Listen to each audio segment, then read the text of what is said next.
It's a friendship that means so much to me. We'll never run it you. You'll always be there for me. I depend on you. Together we'll be the best team.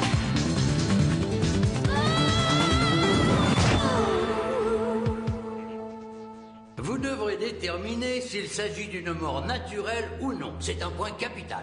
Puisqu'en fait, c'est en fonction de ce que vous direz qu'on demandera ou non à la police d'intervenir. Maintenant, on va refermer le volet théorique et passer à la pratique.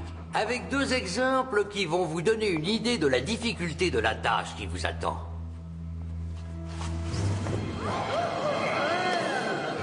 Dans un cas comme celui-ci, le médecin a surtout envie de rester sur le seuil de la porte, de regarder le cadavre de loin et de dire « cette personne est morte, c'est l'évidence même ». Seulement, ce n'est pas suffisant, parce que le pompier qui a dégagé le corps a remarqué au niveau de la nuque un morceau de métal d'environ 8 cm. Il nous l'a donc signalé, et après examen, on s'est aperçu que c'était une lame cassée, et que l'homme était en réalité mort de 12 coups de couteau. Son meurtrier avait mis le feu à l'appartement pour camoufler son crime. Et ce jeune homme a été, quant à lui, retrouvé au fond d'une cour, au pied d'un escalier. Le médecin appelé sur les lieux a estimé que le décès était dû à une fracture du crâne provoquée par une chute. Seulement l'autopsie a révélé qu'il s'agissait d'un meurtre. Une balle de petit calibre avait pénétré par le coin de l'œil et avait ricoché à l'arrière du crâne. La blessure par balle n'était donc pas facile à établir et le criminel aurait pu s'en tirer à bon compte. Eh oui, comme un de mes maîtres me disait souvent... Au cours de ma carrière, j'ai pu constater que les assassins qui commettaient un crime parfait étaient vraiment très rares.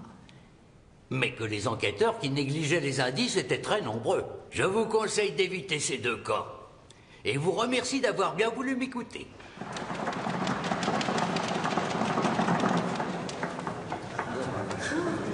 Vous venez dans mon bureau, j'ai demandé qu'on nous prépare un petit encas. Avec plaisir. J'ai pas faim, je préfère que tu y ailles tout seul. Qu'est-ce qui t'arrive, Kunz? T'es malade? Non. Rex, viens. Ah, je sens que je vais encore faire des heures sup aujourd'hui. Qu'est-ce qu'il y a? J'ai oublié quelque chose, c'est ça? Médecine légale? Ah! Le dossier du docteur Graff. Merci, Rex.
J'appelle la police.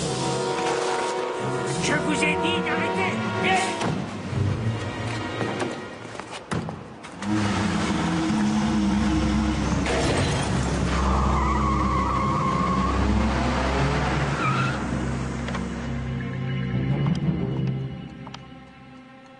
Ouais?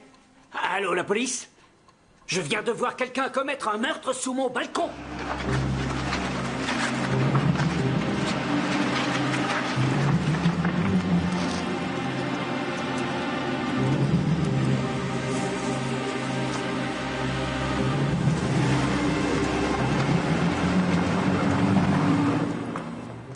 qui voulait fumer une cigarette tranquillement a avoué que c'est pas de chance. Et la jeune femme qui s'est fait agresser, vous avez vu de quelle direction elle venait? J'ai pas vu d'où elle venait, non. J'ai seulement vu une blonde la traîner et la mettre dans le coffre de sa voiture. Tu viens, Rex? On va jeter un coup d'œil. Pouvez-vous nous décrire la voiture? Ouais, c'était une voiture rouge. Une suédoise, il me semble. Attendez, j'ai noté ça quelque part. Le numéro? Oui, le numéro d'immatriculation. En tout cas, c'était pas un modèle récent. Oui, non, mais le numéro, c'était quoi? Je sais plus où je l'ai noté, mais je sais qu'il commençait par un 8 et un 7.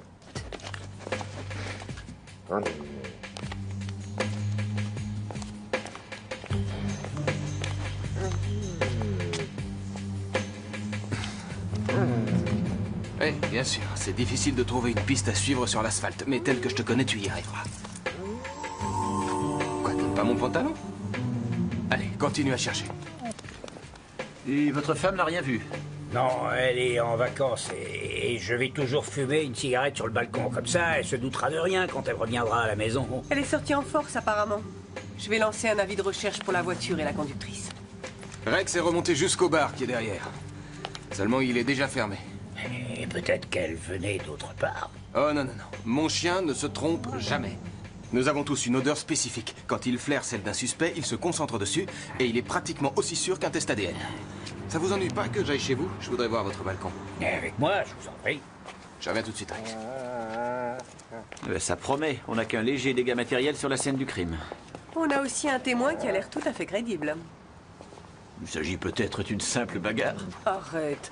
Une femme qui enferme une autre femme dans un coffre après l'avoir étranglée, ça dépasse la simple bagarre.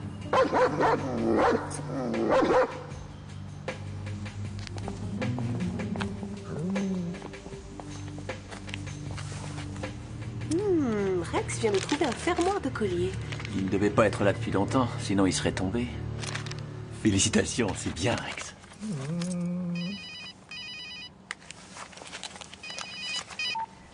Oui?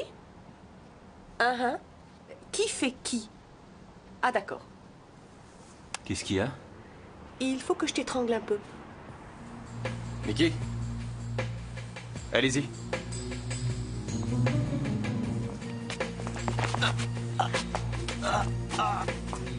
C'était comme ça? Oui, sauf que la dame blonde a levé les yeux vers moi. Mickey, tu recommences en levant les yeux vers nous.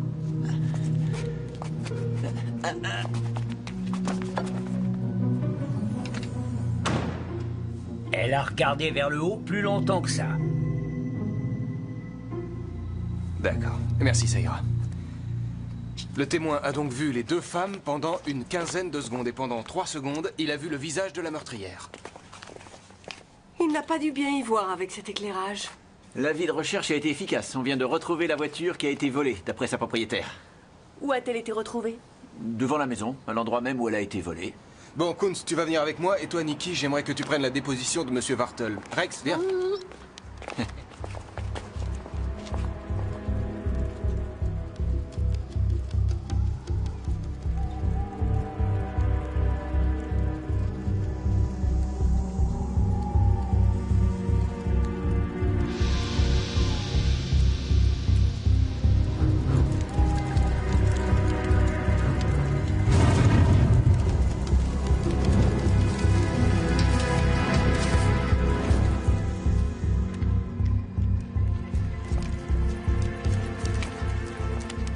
Bonsoir.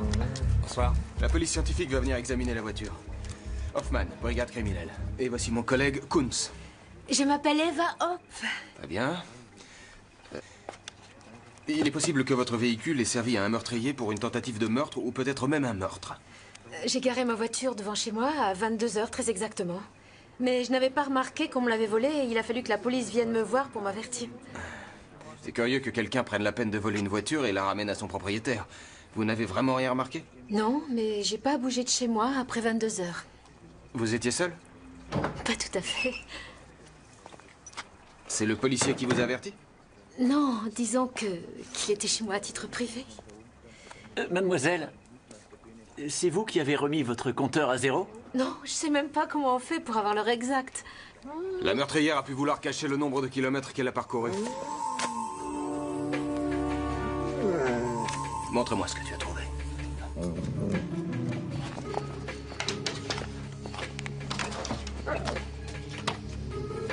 a utilisé une sorte de passe pour ouvrir et pour démarrer la voiture, ce qui a endommagé le démarreur et la serrure. D'accord, j'ai compris, oui. Rex a flairé l'odeur de personnes qui ont été ici et sur les lieux du crime. On dirait que notre témoin est fiable. C'est déjà un progrès. Nous allons devoir saisir votre voiture pour relever les empreintes et les indices éventuels. Quoi? Et ce n'est pas tout. Vous allez devoir aussi me confier votre manteau. Pourquoi? Est-ce que vous auriez froid? Non. Mais, vous savez, on étudie les fibres et les particules. Vous voulez que je vous aide? Avec plaisir, oui. Je vais le confier à la police scientifique. Merci beaucoup. On vous le rendra dès que possible.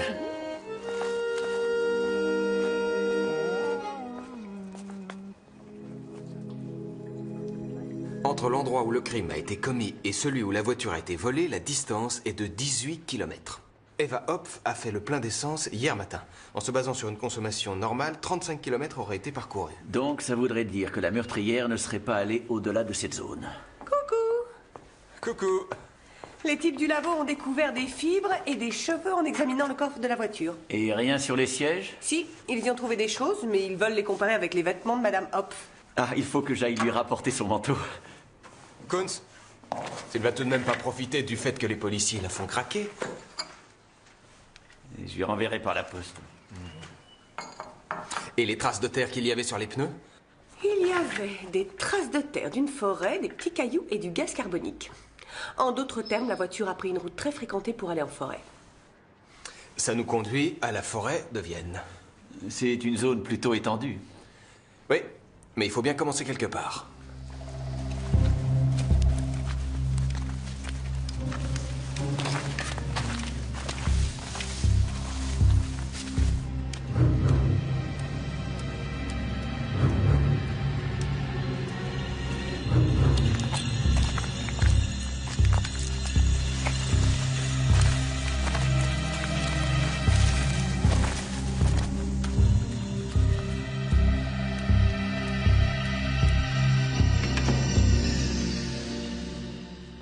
Bon, alors, visiblement, Eva Hopf n'a pas de perruque blonde. Donc les cheveux blonds trouvés sur le siège du conducteur proviendraient du déguisement de la meurtrière. Dis-moi, Kunz, comment ça s'est passé avec Madame Hopf? Oh, ça a été tellement vite fait que j'ai même eu le temps de m'arrêter pour acheter des petits pains au saucisson que je ne comptais pas partager. Merci, Rex. C'est plutôt bizarre, toute cette histoire. D'un côté, elle prend soin de remettre le compteur à zéro, et de l'autre, elle ne se donne même pas la peine d'effacer les traces. Merci. Pourtant, elle procède de façon hyper méthodique. Elle se procure un déguisement, elle vole une voiture. Et la ramène où elle l'a prise alors qu'elle aurait pu la laisser n'importe où. D'autre part, elle a carrément regardé le type sur le balcon alors que vous l'avez vu, c'est un truc qu'on évite instinctivement de faire. Une chose est sûre, en tout cas. La prochaine fois, c'est toi qui feras la victime.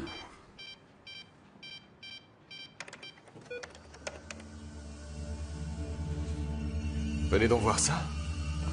Il semblerait que vous soyez incapable de progresser dans votre enquête et vos recherches, mais je veux bien vous donner une piste.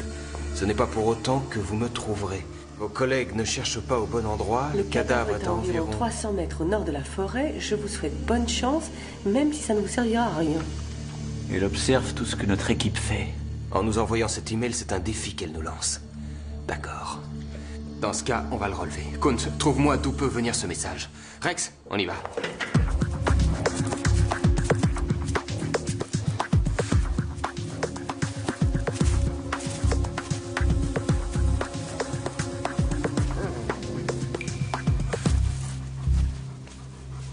Continue, allez. Tu vas peut-être trouver une piste.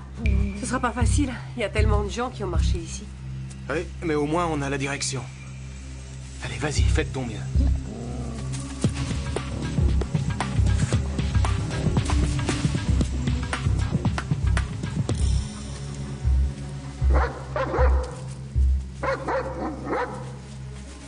Chut. Il a entendu quelque chose. N'avancez plus pour l'instant!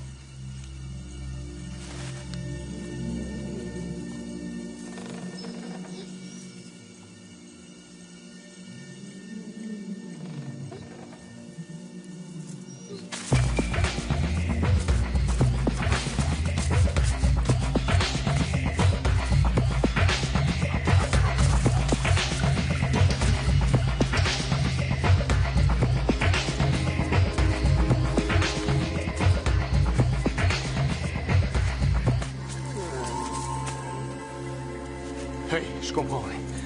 Mais où est-elle?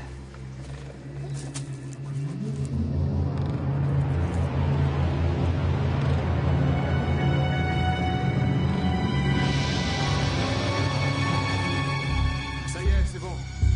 Vous pouvez arrêter les recherches. On l'a trouvée.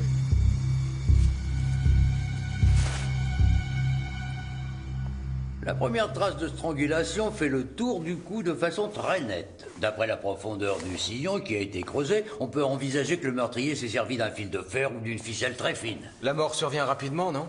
Oui, plutôt rapidement. Pour une obturation totale de la carotide, il suffit d'exercer une pression de 3,5 kg à 5 kg.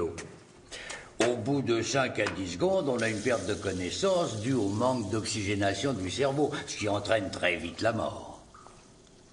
On a réussi à trouver son identité? Non, on n'a encore rien trouvé pour l'instant. On va faire les examens et les analyses habituelles, voir si elle avait subi des opérations et ce que nous révèle sa dentition. Et dites, elle portait ce collier? Non, on l'a trouvé dans ses vêtements, il s'est sûrement cassé quand on l'a étranglé. Le fermoir d'un collier était par terre sur les lieux du crime. Il faut voir si les deux ont un rapport. Ça ne serait pas étonnant. Le collier n'aura pas résisté à la strangulation. Je pense la même chose. C'est drôle, mais je crois que j'ai déjà vu ce collier.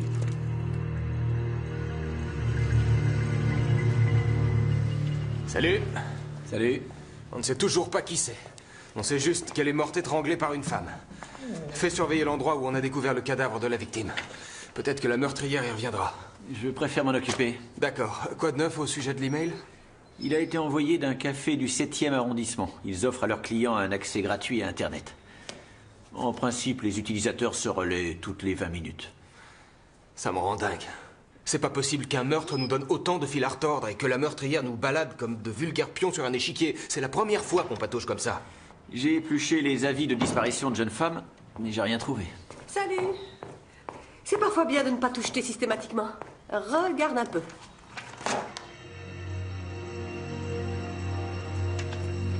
Mais c'est la morte de la forêt? Exact. Elle est mannequin et s'appelle Heidi Faber.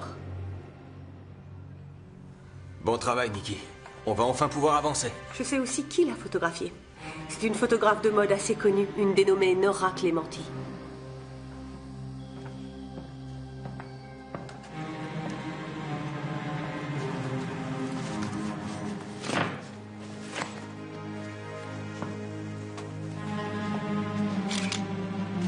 Bon, eh bien, j'y vais.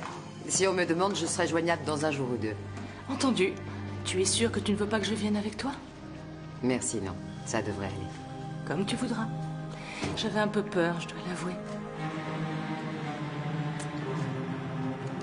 Moi, non. J'ai surmonté la peur.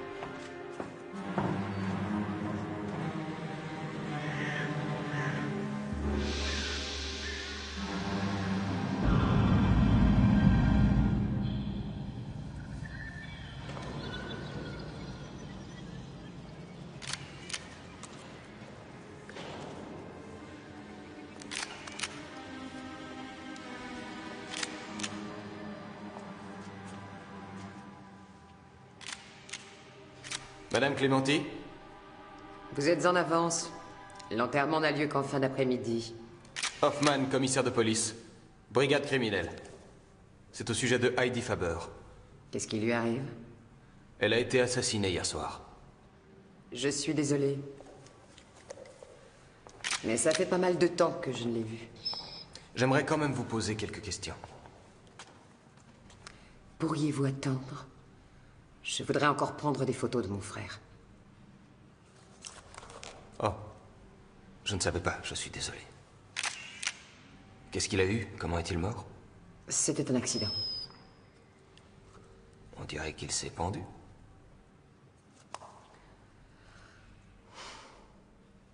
J'ai encore du mal à l'accepter. Vous savez si votre frère connaissait Heidi Faber? Oui, il la connaissait. Mon frère travaillait avec moi, il était mon assistant. Et pourquoi a-t-il mis fin à ses jours? Il était dépressif. Comment Heidi est-elle morte? Elle a été étranglée. Et après, on l'a pendue à un arbre dans la forêt, tout près du terrain de camping de la Huttelbergstrasse. Vous voyez où c'est? Tout le monde à Vienne connaît cet endroit. Ce sera tout? Oui. Pour l'instant. Au revoir.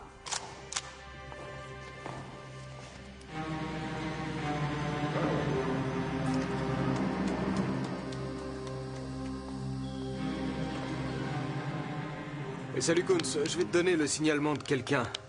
Une femme, 35-40 ans, cheveux châtain foncé, environ 1m65.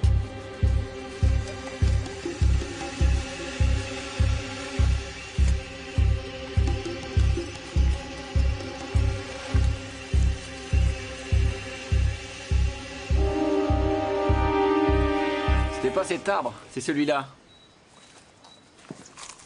Vous êtes de la police? Oui, Kunz à votre service. Vous vous promeniez tranquillement dans la forêt et vous vous êtes perdu. C'est ça, Madame Clémenti? D'où me connaissez-vous? C'est facile. Je travaille avec des gens qui m'ont donné votre signalement. Je voulais voir où Heidi... Était morte. Oui. Mais c'était pas ici qu'elle a été étranglée. Nous continuerons notre conversation au bureau.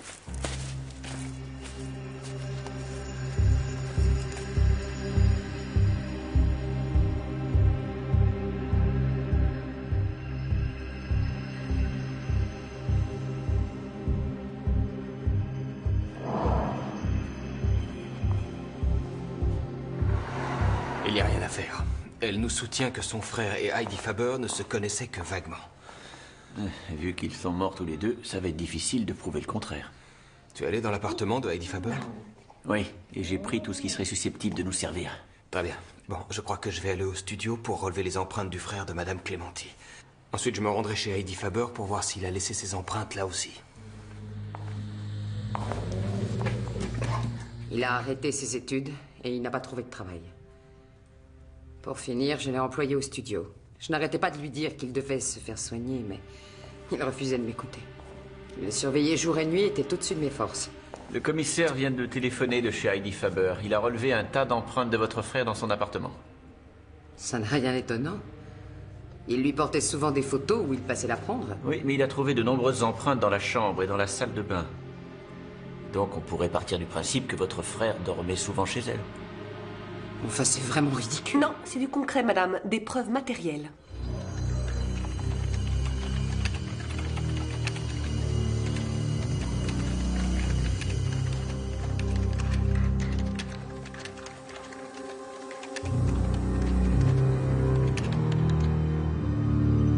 Les empreintes digitales dans la chambre et la salle de bain prouvent qu'ils avaient une liaison. Pourquoi aurais-je tué Heidi? Expliquez-moi. On peut vous garder ici des heures. On a tout notre temps. Et toutes les empreintes alors? Pourquoi aurais-je tué Heidi? Vous avez un excellent mobile. Vous avez vengé le suicide de votre frère. Quand Heidi Faber l'a laissé tomber, il a mis fin à ses jours. Et vous, vous avez tué Heidi, c'est aussi simple que ça. Des costumes, des perruques, il y en a plein à votre studio. Comme vous vous doutiez qu'on allait vous soupçonner, vous nous avez mis sur une fausse piste et vous nous avez amenés jusqu'au cadavre. Une façon de procéder qui est d'habitude typiquement masculine. Bon, d'accord. Ils avaient une liaison. J'avais mis mon frère en garde parce que je savais que Heidi n'avait aucune envie de se stabiliser.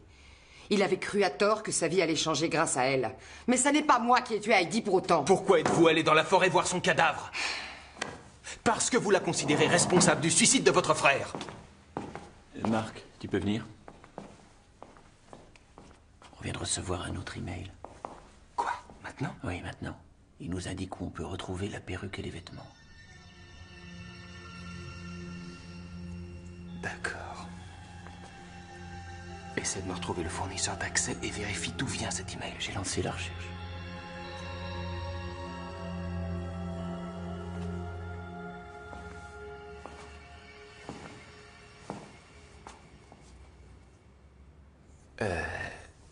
Je suis désolé, Madame Clémenti. Nous nous sommes trompés. Vous pouvez y aller.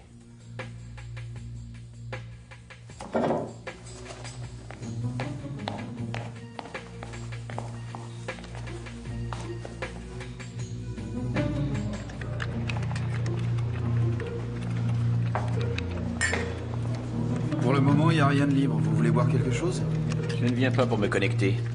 Contrôle d'identité.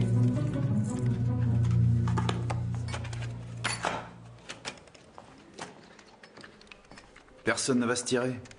Ce sont tous des étudiants qui peuvent surfer gratos sur le net en venant chez nous. Au pire, l'un d'eux aura mal garé son vélo. Vous allez me faire pleurer. Et vous faites quoi? Je suis étudiant, moi aussi. J'ai besoin de ce job pour arriver à joindre les deux bouts. D'accord.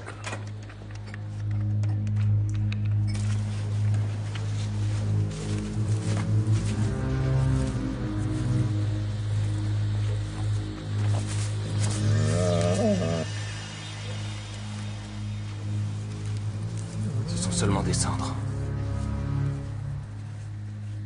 Le feu a été allumé avec de l'essence. Peut-être que les gens de la scientifique trouveront du métal qui n'a pas brûlé. Qu'est-ce que ça veut dire? On nous dit premièrement où trouver le cadavre et ensuite où trouver les vêtements brûlés. Ouais, récapitulons. Une femme est assassinée et pendue au milieu de la forêt. L'assassin nous envoie des indications et nous lance un défi, mais près du cadavre, il n'y a ni sac à main, ni papier d'identité. Ce qui peut vouloir dire qu'ils ont été emportés comme souvenir. Tu veux savoir ce que je crois? Que ce n'était pas un meurtre commis par jalousie ou par vengeance, mais par plaisir, ou alors par désir de toute puissance, ce que ne ferait pas une femme.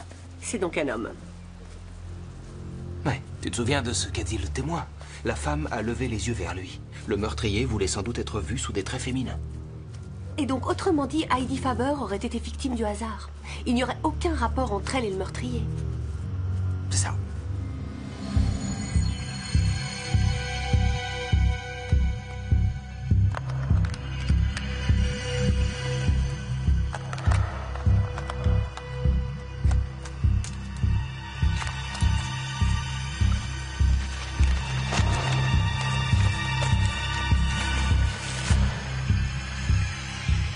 D'après la description du témoin oculaire, il a entre 25 et 35 ans. Il n'a pas de rapport avec la victime. C'est pour ça qu'il nous conduit jusqu'au cadavre. Mais quel est son mobile? L'envie de se faire valoir. Peut-être aussi qu'il hait les jeunes femmes séduisantes. On a des mecs comme ça dans le fichier? On va voir, j'ai entré toutes les données dans le système. L'âge, le sexe, les antécédents judiciaires, un comportement agressif et violent vis-à-vis des femmes. Il y a beaucoup d'hommes suspects, mais celui-ci est particulièrement prometteur, regarde-moi ça. Paul Rohrbach, déjà condamné pour coups et blessures graves. Il semblerait que la drogue l'ait entraîné sur la mauvaise pente. C'est un ancien styliste.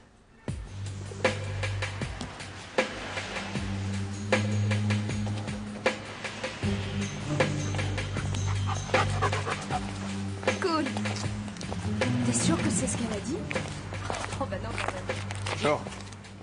Vous savez où habite Monsieur Rohrbach? Au 2e étage, oui. Pourquoi? On aimerait bien le voir. Il n'est pas là. On va quand même aller jeter un œil chez lui.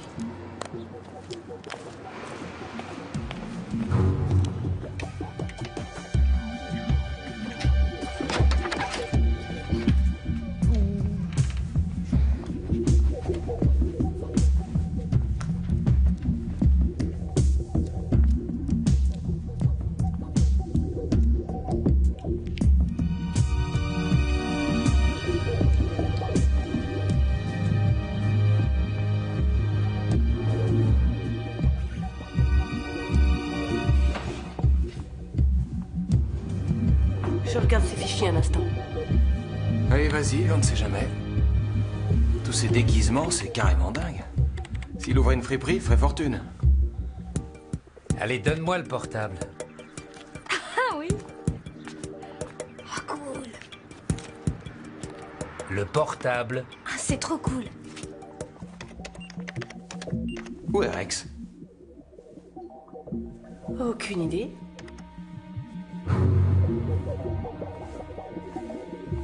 Rex? Rex?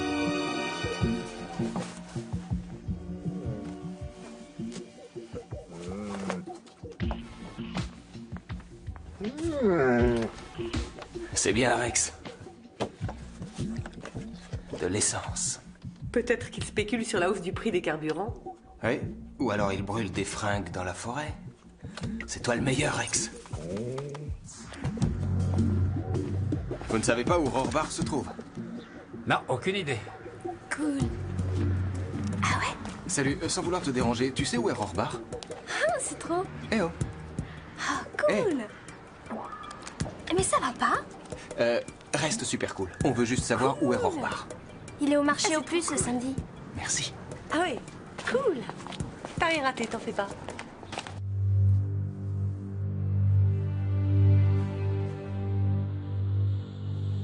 Tout le monde me tire dans les pattes maintenant. Vous aussi, vous voulez me mettre un truc sur le dos? Reconnaissez que vous avez agressé plusieurs jeunes filles. Et aujourd'hui, vous voulez prouver avec ce meurtre que vous êtes quelqu'un de génial. C'est bien ce que je suis, oui. Et si j'avais commis un meurtre, vous n'auriez jamais trouvé que c'était moi. L'ennui, c'est qu'on vous a trouvé. On a même trouvé de l'essence chez vous avec laquelle vous avez brûlé les vêtements. Quand on vous coupe l'électricité, il faut bien avoir de l'essence. La victime était un mannequin. Vous les avez tout particulièrement dans le collimateur. Il faut me comprendre, avec elle, j'ai constamment eu des problèmes. Elle me roulait. Oh, bah c'est super, on a même le mobile maintenant. Vous aimez vous déguiser, non? Bon, d'accord, c'est moi. Marc? Ouais.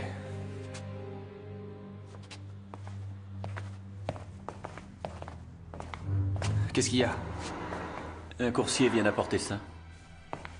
C'est de la part de qui? Ah ben, j'en sais rien.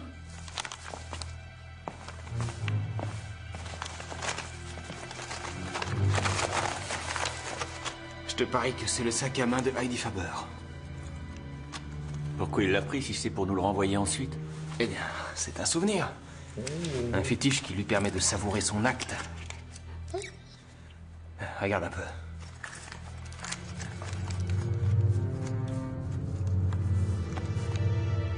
Et voilà, c'est Heidi Faber. Il doit avoir un ego surdimensionné qui le pousse à nous envoyer des indices. Quoi? Qu'est-ce qu'il y a? C'est drôle, il n'a pas fait ça dans l'appartement de Rohrbar. C'est seulement quand il flaire le meurtrier qu'il fait ça.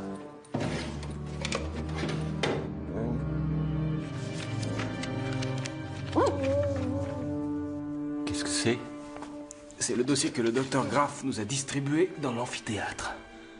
L'amphithéâtre. Ah oui, je crois que j'ai compris, ça y est. Il n'a pas arrêté d'essayer de me dire qu'il connaissait l'odeur du coupable. Maintenant, je sais où il l'a flairé la première fois.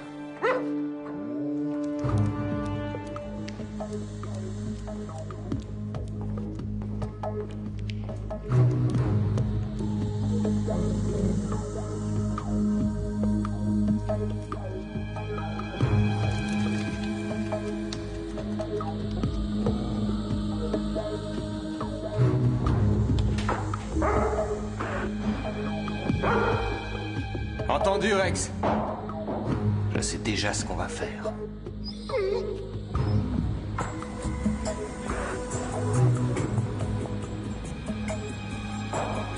Il avoue le meurtre du mannequin.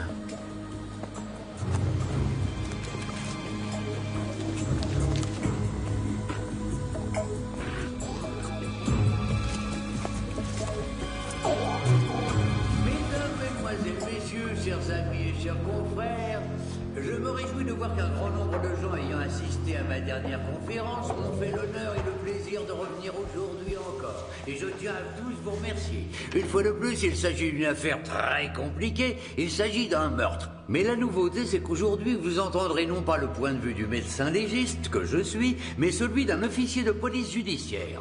Mesdames et messieurs, je vous présente Monsieur Hoffman, de la brigade criminelle. Je vous cède la place. Merci, merci. Merci à vous, cher docteur. Bonsoir tout le monde. Je voudrais vous parler du meurtre du mannequin dont vous avez sans doute pris connaissance par les médias. J'aimerais vous exposer les dessous de l'affaire. Un soir, mon équipe est appelée sur la scène d'un crime. Il n'y a pas de cadavre. Encore moins de pistes, et il n'y a qu'un témoin oculaire, c'est tout. Et ce témoin nous raconte qu'une jeune femme a été étranglée par une autre jeune femme. On parvient à retrouver le véhicule que la meurtrière a utilisé après l'avoir volé, bien sûr, et on trouve également des déguisements. Peu à peu, l'affaire devient très intéressante. On nous envoie un email pour nous amener jusqu'au cadavre. Un cadavre exhibé et mis en scène avec soin. Après mûre réflexion, ces faits nous poussent à en déduire que l'auteur de ce meurtre n'est pas une femme, mais bel et bien un homme vaniteux et désireux de nous prouver qu'il a été en mesure de commettre un meurtre qui ne sera jamais élucidé. Après avoir suivi une certaine piste, on arrête un homme. Mais on s'est vite rendu compte que cet homme avait envie de passer l'hiver dans une cellule chauffée. Je suppose qu'au printemps, il serait revenu sur ses aveux. Non, ce n'est pas lui le meurtrier. c'est quelqu'un d'autre. Et on en est arrivé à la conclusion que le coupable allait venir aujourd'hui à cette conférence. Afin de savourer notre erreur et son triomphe de s'en être merveilleusement bien tiré. Je sais qu'il est quelque part ici. Je vais donc demander à mes collègues de procéder à une vérification d'identité.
Failli réussir. Failli seulement. C'est le serveur du cybercafé. Je suis surtout étudiant en médecine. Je voudrais savoir une chose. J'avais raison ou non? Tout était parfait. La fille, le déguisement, le vieux sur le balcon qui m'a vu. C'était mon meurtre à moi. Pas celui d'un idiot quelconque. T'as eu un problème, n'est-ce pas? Mon chien s'est souvenu de t'avoir senti quelque part. Plus précisément dans l'amphithéâtre. Les emails et les extraits de journaux, c'était uniquement un jeu? Tout le monde devait entendre parler du meurtre, mais sans savoir que j'en étais l'auteur. J'avais toujours une longueur d'avance. Pas tout à fait. L'idée de l'article dans le journal et celle de la conférence, c'est mon patron qui les a eues. Et tu as foncé dans le piège. Oui, souviens-toi ce que le docteur Graff a dit. Les meurtres parfaits sont rares. En tout cas, c'est pas le tien qui ferait exception.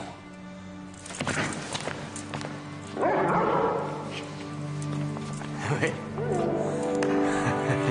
Joli travail, Rex.